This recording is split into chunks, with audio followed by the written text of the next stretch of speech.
Con, Sơn Bảo ơi làm gì kìa?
Được cầm bếp đêm rồi bé cha nè.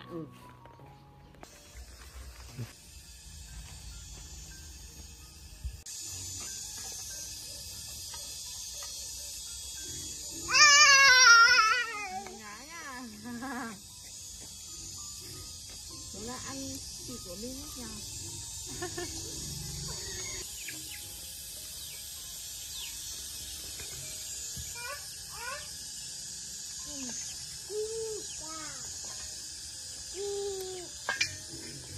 Thịt gà.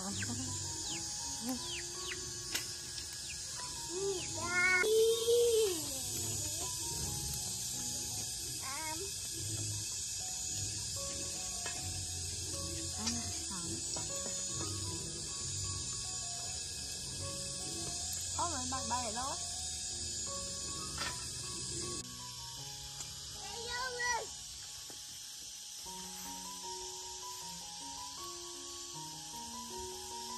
Nóng chưa Bin?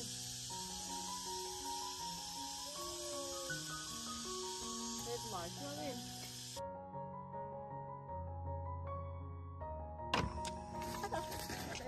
Đi xem quả đâu?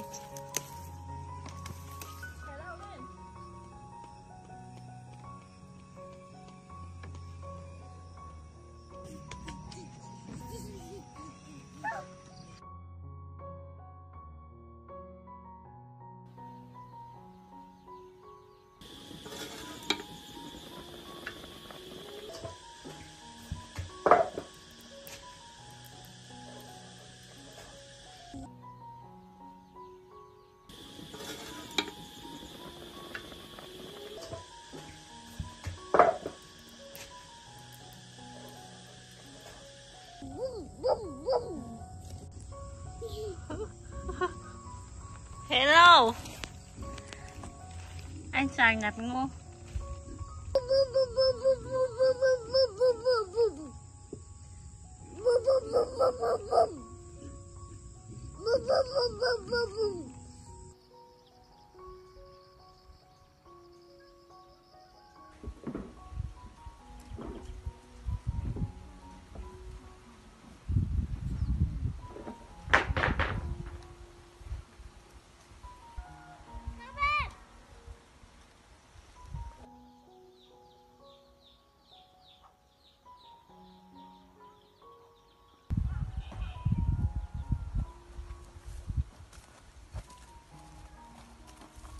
Kiện nó đừng nghe kìa.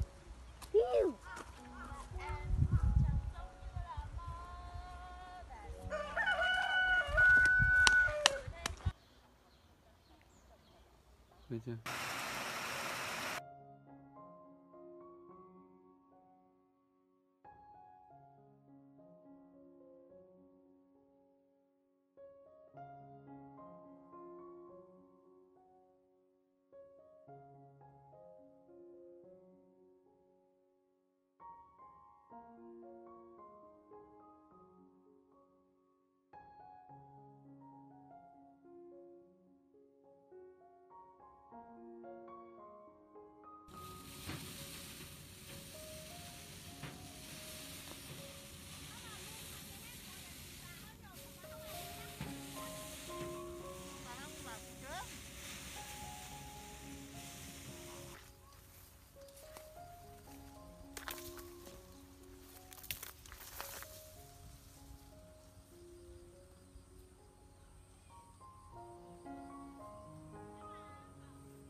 bảo thì cháu À, chạy đâu? không mất bà mà không kiếm bậy dữ luôn đi có cả nghe ngon đó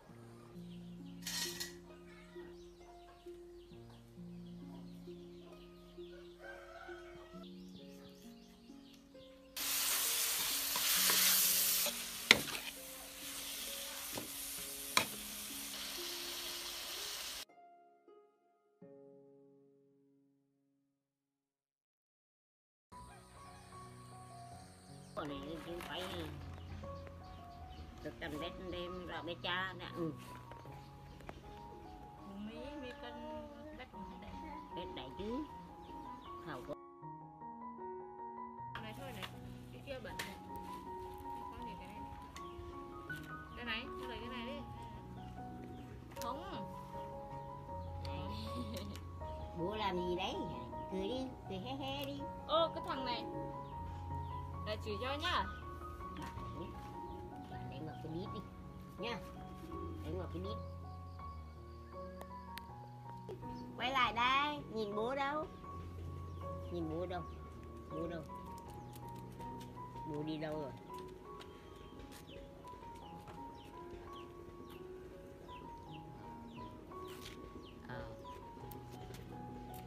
Bảo mẹ chụp à?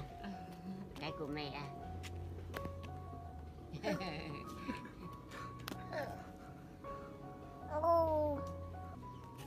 Cái này mình thuê mình làm xôi nè. Làm xôi với nè. Ừ. Mình mua bột mì này tiểu thấp này cái tiểu thấp nó. hát thì bọn mình chẳng sống Ừ. nhìn mà cái lai hóm Ừ.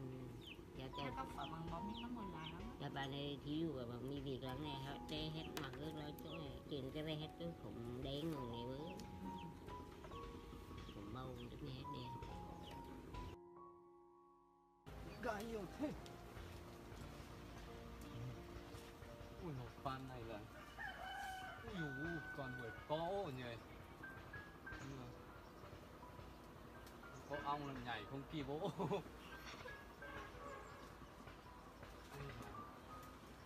Ui dồi chín thế Trang ơi. Chín đời. Ui dồi.